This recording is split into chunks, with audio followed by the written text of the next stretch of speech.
मेरे चैनल को सब्सक्राइब करें और यूट्यूब चैनल से पहले टेलीग्राम चैनल पर स्टोरी अपलोड होंगे, इसलिए मेरे टेलीग्राम चैनल की लिंक डिस्क्रिप्शन बॉक्स में है, उसे ज्वाइन कर लो। चैप्टर 2 आर्यन का प्रतिज्ञा। हीलिंग पोशन पीने के बाद जब आर्यन का दर्द से हालत खराब हो गई थी तब आर्यन ज़ारा से बोला, प्लीज कुछ करो, मेरी हालत खराब होती जा रही है, मुझे लग रहा है कि जैसे कि मेरा पूरा बॉडी अभी फट जाएगी। तभी ज़ारा बोली, इसमें मैं कुछ नहीं कर सकती। तो आर्यन बोला, कोई तो उपाय होगा। भी ज़ारा बोली, होस्ट ऊपर तो है, पर इसके लिए आपको 10 कॉइन खर्च करनी होगी, उसके बाद आपका मैं एक मेथड दूंगी जिससे आपका कल्टीवेशन भी बढ़ जाएगा। तभी ज़ियान बोले, जो करना है जल्दी करो। उसके इतना कहते ही आर्यन के हाथों में एक सफेद रोशनी में बॉक्स पड़ा हुआ था। आर्यन से जल्दी से उस बॉक्स को खोला, उसमें से एक स्क्रॉल निकला। आर्यन ने जब उसे पढ़ा तो उसमें बॉडी रेफिनिशन की तकनीक थी। आर्यन चरण उस तकनीक के तरीके से कल्टीवेशन करने लगा, तभी उसके बॉडी से सुनहरी सुनहरी रोशनी निकलने लगी। फिर उसके ऊपर एक पावरफुल बरियर बन गई थी। ज़ियान कुछ देर ऐसे ही बैठा रहा, फिर उस हीलिंग पोशन को अभ्रक करता रहा।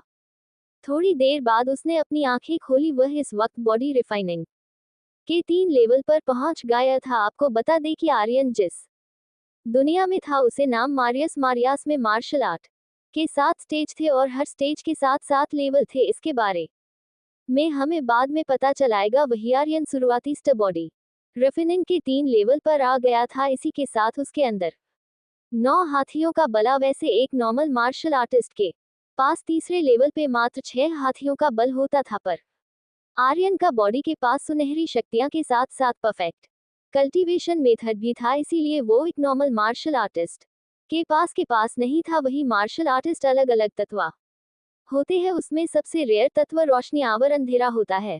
जहां आर्यन के पास रोशनी की ताकत थी जिससे वह हर बुराई को खत्म कर सकता था। चलते हैं कहानी की तरफ। आर्यन ब्रेक थ्रू करके जैसे ही बिस्तर पर गया तभी अंदर आ गई और उन्होंने उसके लिए कुछ मेडिकल हर्ब्स के साथ आए और उन्होंने अपने हाथ से उसे खिलने लगी थी। ये सब देखकर आर्यन की आंखों में अंशु आ गए, क्योंकि उसे अब पता चला कि माँ क्या होती है। पिछले जन्म में भी उसकी माँ बाप एक्सीडेंट ही गया था, तभी से उसको उसके दादाजी ने बड़े मुश्किल से पला था, और जब उसकी बरी आई तो भगवान ने उसे उठा लिया। अभी वह आर्यन को ये सब खिला भी रही थी कि उसके घर के बाहर कुछ लोग खड़े थे। वे लोग बार बार बोल रहे थे कि हम किसी बहरी खून को रायजादा फैमिली में रहने नहीं देंगे, ये हमरे पूरे दाल के लिए कलंक है और हमें इस कलंक को मिटाना ही होगा। शोर सुनकर गायत्री बाहर आई तो उन्होंने देखा रायजादा खंडन के कुछ बुजुर्ग के साथ साथ वह पे कुछ लोग और थे जो उनके सामने तमाशा खड़ा करना कहते थे। इसी वक्त वह पे बड़े बुजुर्ग आ गए, जिनको देखकर गायत्री जी गुस्सा आने लगा। वो जानती थी कि उसके बेटे की इस हालत का जिम्मेदार यही आदमी है। तभी पहला बुजुर्ग बोला, देखिए गायत्री बहन, हमने इतने दिन आपको यहाँ पे रखा और आपका ख्याल भी रखा, तो आपका भी फर्ज बनता है कि आप हमारे एहसानों का बदला चुकाए। वही भीड़ में एक लड़की थी, वो देखने में किसी पारी जैसी थी। उसे पूरे जागीर शहर सबसे टॉप 3 लड़कियों में आती थी, इसीलिए हर कोई उसे पाना चाहता था, जबकि वह डन्नर आर्यन के साथ ही रहती थी, किसी पे ध्यान ही नहीं देती थी। ये है आर्यन की सबसे अच्छी दोस्त मारिया और कुल प्रमुख हेमंत रायजादा की एकलौती संतान। इसी वजह से उसका अट्रैक्शन और ज्यादा तब क्योंकि रायजादा परिवार जागीर शहर के 3 बड़े फैमिली में से था। भी वो लड़की बोली, और आप कौन होते है चची को उनका एहसान चुकाने के लिए कहने का? उसको देखते ही बड़े बुजुर्ग यानी शंभू रायजादा बोला। राजकुमारी बोली, आपका हमारे मामले में मी बोलने का कोई हक नहीं है।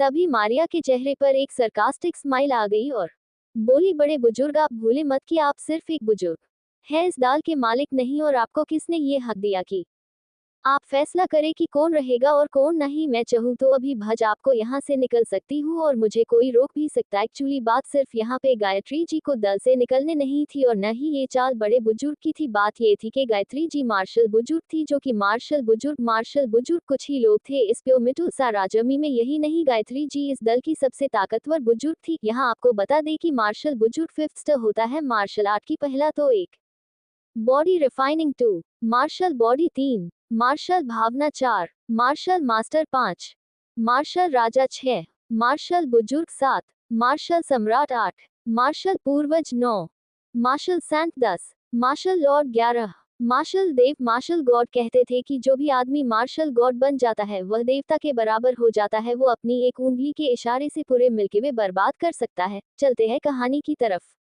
तो जितने भी लोग कुल प्रमुख को उनके पद से हटाना कहते थे उनका सबसे बड़ा टारगेट गायत्री जी थी। अगर वे रास्ते से हट गई तो फिर कुल प्रमुख अकेले पद जाएंगे और उन पर हमला करना और भी आसान होगा। गायत्री जी की नजर आर्यन पर पड़ी जो खड़ा होकर अपनी अपनी हाथों को भिज रहा था बम गुस्से में उसकी हाथों की नसें उभार रही थी। इस वक्त उसे अपने आप पर गुस्सा आ रहा था कि वह इतना कमजोर है कि उसकी माँ को हर कोई तंग कर रहा है। वो खुद से वादा करता है कि वो इतना ताकतवर बन जाएगा कि कोई उसके माँ के सामने आवाज भी न उठाए।